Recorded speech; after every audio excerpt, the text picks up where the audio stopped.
All right, y'all. Welcome back to, just the best of soups. And we're back with Peak, man. Where we got a new chapter. We got a lot to talk about. Really quick though, if you guys enjoyed that last chapter review, please let me know. Give me a like or a subscribe or a share, possibly, because I could talk about One Piece forever, man. But yeah, let's talk about chapter 1157. So I'm probably just gonna I might just do a whole separate video just so I could recount everything that's been going on in this Yamato story. This is basically its own arc. All right, so we open the chapter on the Rocks Pirates invading what seems to be like a charity organization. They call it the Foot Colony, Temple of the International Philanthropy Federation.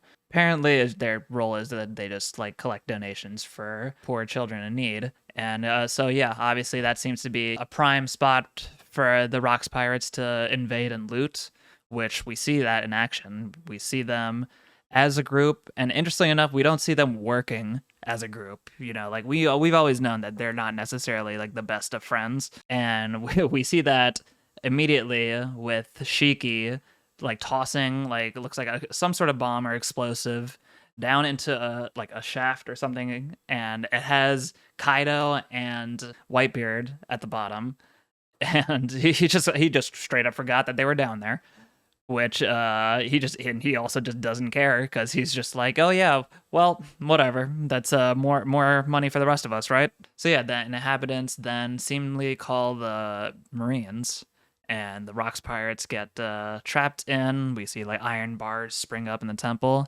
And then we come to one of my favorite moments in the chapter. Freaking my boy Whitebeard launching his classic earthquake attack.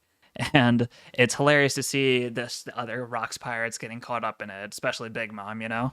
But one thing that I thought was kind of interesting after this is what Kaido decided to tell Whitebeard after that. Kaido, Mr. Hockey transcends all, a bit jealous that he doesn't have a devil fruit yet. I don't know, man. Kaido stocks seem to be going further and further down. So we see that Silver Axe is pretty pissed, obviously, that somebody tried to blow them up, and he's like, which one of you bastards did it? And, Ochoku, without a second thought, immediately sells out Shiki, and we see a little bit of infighting between the Rocks Pirates, which is kind of fun. But one of my favorite moments here too was just both Shiki's face and his line. It's like, oh, Kyokun, thank goodness you survived. I was so worried about you. They're off just infighting. They're just about to kill each other. But then, the Marines show up. And what's interesting is when the Marines do show up at first, Rocks, he's curious about the challenge, but he's also like, if we have the opportunity, let's not scrap. Let's just try to get out of here. But then literally 2 panels later, he was like, you know what? Never mind. Let's go kill them all anyway. And then, yeah, we see Rocks tell his crew, plunder everything, sink them all. And then we get a little blurb that tells us that over the next 2 years, the Rocks Pirates, they accumulated some insane stats. So we got 16 documented raids, 76 sunken ships, 14 ports reduced to ash, 5 towns wiped off the map, 1 nation brought to a ruin. Rocks has been busy, man. And just look at that panel of just you could tell he's been doing this just all through his own might and obviously his crew's own might, because he's just been launching freaking but we get another little bit of an interesting stat. 3 unprecedented violations of Article 18 of international law, and 25 criminal records quietly erased, which I thought was kind of interesting. Because, what do you mean quietly erased? It seems at some point, Rocks either did, impel down prison break kind of thing, or he paid somebody off to, expunge certain criminal records. But it's very interesting that I'm curious to see how that plays out, And next, the narrator tells us that, even though Goldie Roger was still out on the seas sailing, he hasn't been Pirate King yet, but it was still, Roger was still pretty famous around that time. Even though, you have all of that, it wouldn't be an overstatement to say that this was still the era of Rocks. And I mean, yeah, I believe it. Like Rocks is just like we've heard tales of like all of Rox's accomplishments, through like Marines glazing them up or old pirates glazing them up or something like that. But like now we've seen Rox in action for a little bit. We've seen what he could do. Like we've seen so many of his feats now that like yeah, I'd probably also call this the era of Rocks, you know? All right, and then the next panel, we cut to a place called Enishi in the New World, which seems to be a nation that was affiliated with Elbaf, but currently not affiliated with the world government. And Harald clearly is trying to, defend those people because those people in the past have helped or aided Elbaf. World government, they're doing their classic world government shenanigans, just being incredible dicks to the, lawless territories. But yeah, we see Harald trying to stick up for those people. And we see the world government basically say, like, hey, Harald, if you decide to go against what we say, it'll hurt your chances of Elbaf actually becoming a world affiliated nation, or world government affiliated nation, which is what he's trying to do. And in classic, world government fashion, they decide to shoot an innocent hostage. And we see Harald freaking jump off his ship onto the world government ship, readying to attack. Just imagine just seeing that just coming at you. Like, it reminds me of just like that with Kuma launching his Ursus shock on that one Navy ship. Like, that ship's about to get GG'd. And unfortunately, because, Morgan's or Morgan Sr. is somewhere out there, we got bullshit headlines. We got, like, King Harald exposed, Elbaf Monarch sinks innocent battleship, and we got the alliance with the government revealed as a ploy. Now, we see that at, like, the World Economic Journal headlines, so obviously that's our boy Morgan's or whoever preceded Morgan's. Next panel, we're back in Elbaf, back in Edith's Tavern. We see Rox and Harald, having a drink, shooting the shit with each other. Harald's still very much set on becoming a world government affiliated nation, while Rox, he's like, dog, why are you like groveling to the world government? You're better than this. And honestly, I don't blame Harald. Like, yeah, being a world government affiliated means that you'll be able to get Marines, or you'll be able to get giants into the Marines, therefore helping out the other nations around the world. Now we have Harald's like bald head. He had shaved his head intentionally as like what Rox claims was like a cultural thing. But it means that we're getting closer and closer to that initial flashback that we've had with Loki, where we saw, Harald, he still had his horns, but he was bald at the time. So we're getting close to the point now, I guess, where Harald is going to probably rip off those horns. Yeah, continuing him on into the conversation, as Rox, laughed at him for getting his head shaved, Harald mentions that Garp also laughed at him, to which Rox replies that Garp also hates the top brass of the Marines and of the world government in general, and that he would have probably made a better pirate, which is kind of interesting to me because, yeah, like I feel like Garp is probably just like what Luffy would have been had he like decided to go the Marine route, But yeah, no, it was very interesting to have Rox, kind of gas up Garp like that. And then Harald goes furthermore into explaining that if we had more warriors like John Giant, another giant who had joined the Navy, who had I remember he got his shit wrecked by Whitebeard during Marineford. But imagine just having like multiple John Giants. I think they had their own Vice Admiral like giant unit at the time, but like if they had like a bigger army like that and be able to use Elbaf's full strength, even Rox is just like, yeah, now that's terrifying. But either way, Rox is still like, Harald, you're my buddy. You should join up with me instead of the world government. And he's like, Ida, can you talk some sense into him? To which Ida drops a pretty cold line on Rox. She's like, if Harald was my son, I'd tell him you should choose your friends more wisely, which I just love that like little backhanded jab at Rox. Next, we cut to Navy HQ. We're kind of just going around so many different locations at this point, but we have to keep in mind that this is the era of Rox and Garp and Roger.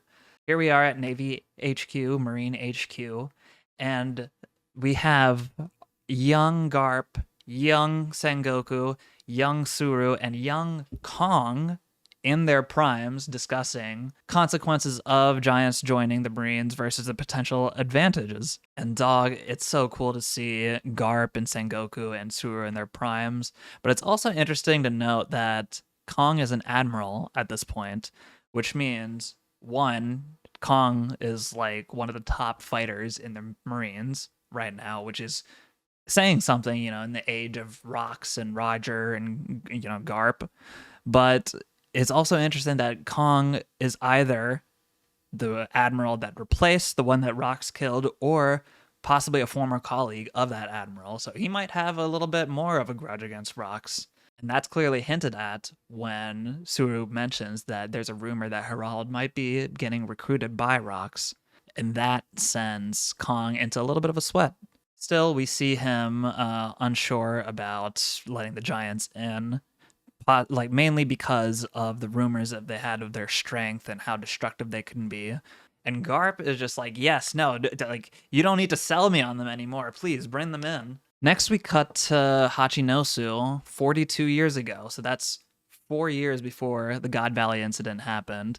And the entire island is abuzz. They're all freaking out at the news because of some insane news that had just dropped, which is, of course, that Shaki has quit the being captain of the Kuja pirates, and there's a good chance that she's probably not going to be, sailing out to sea anymore, which simps around the world just like were heartbroken, especially this one guy that was just like, dog, the reason I set out is I could be attacked by Shaki, which, you know what, I respect that. That's an admirable reason to go out into the world, honestly. We cut to the Rocks Pirates a little bit, where we have Gloriosa, Big Mom, just trading back and forth what they think about the whole situation. But interesting enough, in this panel, before we get to their conversation, we see a young Charlotte Katakuri on Big Mom's shoulder. We see a young Daifuku and a young Oven, both next to Gloriosa. But yeah, we have Gloria just pondering like what Shaki's up to, and we have Big Mom like kind of just starting to throw a little bit of shade, where she's just like, what is with you Amazon Lily empresses and like falling for this like love sickness thing? Does love always lead to ruin on the Isle of Women? To which Gloriosa gives such a cold response, man. She's like you know anything about love. You're the one cranking out kids like popcorn, which God that's just like, it's like what we in the One Piece community have been thinking for years, and now we're just like seeing that on kind of like on full display. Like, especially with, we have 3 of her kids right here. But nevertheless, Gloriosa is just, suspicious that Shaki would even, like, get lovesick. Little does she know about our boy Rayleigh. But hey, at least she doesn't have to worry about her going after Roger, which is clearly what she's more worried about in this moment. Next panel, we see another fun gag that we've been kind of privy to now. We have Stussy simping over Whitebeard. And Whitebeard, obviously like buffing her off, just like ignoring her attempts, like flirting with him. Anyway, after we see Stussy and Whitebeard, doing their whole shenanigans, we see the arrival of the Kuja pirates, which everybody's just like, huh? What? I thought, Shaki was out of the game. And lo and behold, who pulled up to the island? Shaki herself. And this marked one of the greatest events in Pirate Island's history, the arrival of Shaki, who everybody thought had just, was done sailing the seas for good. And everybody just like wondered, like, yo, Shaki, what are you doing here? And like you could see just everybody just like getting blinded by her beauty. Yeah, really having that like Hancock effect. And somebody asked like, hey, you're here now. Are you here to join Rox? And she's like, nah, I'm just going to chill here for a while, which, like, the Marines are still going to chase you. So, like, why not just shack up here for a little bit? And luckily, I have all of you simps to protect me, right? Like, you would think that she would try to, like, lay low for a little bit. But I guess, like, somebody, that famous at that time, it'd probably be hard for her to lay low. So what better place to do it than, on Hachinosu? And it's not too long till the Rocks pirates come back and they see that the whole island is abuzz, and just like Rocks are just like, yo, what is happening here? Why are you guys making all this noise? And then we cut to seeing what seems to be the first iteration of Shaki's ripoff bar, which she now has on Sabayori Island.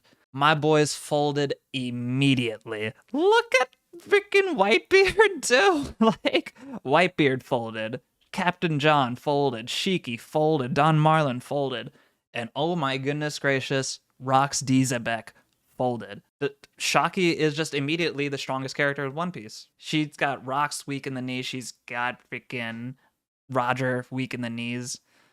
Like, she got a Whitebeard weak in the knees. It is interesting that I don't think we saw Kaido in this panel, because I feel like Kaido would probably, like, he might just have like the Luffy effect. Just like, who cares what you look like? Are you like a good fighter or whatever? And I also really like the blurb that the narrator gives about Shaki. So they say that Shakiyaku was like a flower blooming in dry wasteland. Her very presence enriched the island. And the inhabitants of the island, they all viewed Shaki as a treasure, like an immense, like irreplaceable treasure that they will die protecting. And the way the narrator describes it specifically, like as a treasure, they describe a treasure is always the inevitable target of theft. What could be like a turning point in this flashback, we get to the Room of Authority in Marijua, where the Gorosei are talking amongst each other, and they finally have a message that they want to relay to Elbaf, which is, hey, sure, we'll let you become a world government affiliated nation on one condition, though. You, or just like the army of Elbaf, have to kill Rox. Which, like, we know that's not going to happen. We know Rox dies at God Valley, and we know Harald dies much later after Rox dies. I assume we're getting close to the end of this flashback sometime, unless like we're gonna cut past like God Valley. This is technically Rock's flashback inside Harald's flashback, inside Loki's flashback, which he's still explaining to Hyrule and all of them. I'm here for it, but I'm like also wondering like, what is the scope of this flashback right now? We might be learning some things that like have nothing to do with Elbaf and stuff. Yeah, I'm excited to see where it goes. But yeah, after I read the chapter, obviously I scoped out Twitter, tried to see what the people have been saying, and I've found a couple favorites of mine, so let's share them. First one comes from our man Toadgashi. Shout out to Toadgashi. The Goon Piece is very much real, y'all. And like, we see Shiki, Rox, and Whitebeard also, like trying to flirt with Shaki. Meanwhile, Roger just like Roger's just like never gonna get it, which, God, yeah, like Shaki again, just like strongest character in One Piece, and Rayleigh bagging Shaki, probably the top feat in One Piece. Now, one person pointed out that like these two characters right here, Shaki and Ginny, are the reason why God Valley became one of the most like legendary battles ever. Which, like, obviously, yeah, Ginny was like the one who orchestrated a lot of the events, and Shaki was, the crown jewel, quote unquote, of Hachinosu, which, hold on a second. Let me cook for a second. Okay, yeah, I found it. Back in chapter 1096, when we were first seeing the God Valley flashback, we saw, an interaction between Kong and Garp saying, like, hey, Kong, we need your help. There's this thing going on at God Valley. And Garp being just like, oh, dude, I don't want to help the world nobles. But now Garp discussing the whole, like, God Valley incident right now. He says this specifically. Why should I care if they're in trouble? I always said it'd come back to bite you if you messed with Hachinosu. It's their own fault for poking the hive. Now, obviously poking the hive, Hachinosu, all that. Very fun little pun right there. But it shows that the world government at some point had messed with Hachinosu. This chapter that happened, where Shaki set up shop, happened 4 years before God Valley. So at this point, Shaki's bar has been set up for a while. What Garp says in the next line, though, is what really just like reminded me of this chapter. What did they expect? You don't just swipe the crown jewel of Pirate Island. Of course they'd come to get it back. Which means at some point, the world government, possibly like right before the God Valley happened, they must have kidnapped Shaki. Which would be why, like, Garp would say something like that. The crown jewel of Pirate Island. As far as we know, there is no other crown jewel except Shaki. So it makes me think that, yeah, at some point, Shaki is going to get kidnapped, or Harald might have some involvement with it. But yeah, who knows, man. One more tweet that I enjoyed just for the lulz of it. We got the freaking Avatar line. The old gen conquerors who are also simps, which we got, let's see, Roger, right, Whitebeard, Rox, I'm sure probably Shiki and like Silver Axe and all of them, possibly. All simps, which is looking good for Sanji. Sanji stocks are kind of up right now. It's also interesting to remember that we're getting, you know, all these old gen conqueror simps. The very last thing that, you know, we saw Sanji doing before the flashback started was, you know, complaining to Skopper Gaban about not having Conqueror's Haki. But who knows? Who knows, man? Maybe this is the time that Sanji unlocks it. Personally, I wish Sanji would just, like, get better observation Haki, because that's kind of what they originally, like, hyped him up to be, like, a really good observation Haki user. But then, you know, Luffy just instantly, like, surpassed him and lapped him for miles and miles around once he fought Katakuri. But yeah, definitely I'd give that a 14 out of 10 of a chapter, because goddamn, dude, like we like the Shaki lore is just insane, and like the Rayleigh stocks are up now just like for that insane feat. But yeah, I think we're on a break next week, which is kind of but it is what it is. Yeah, until next time.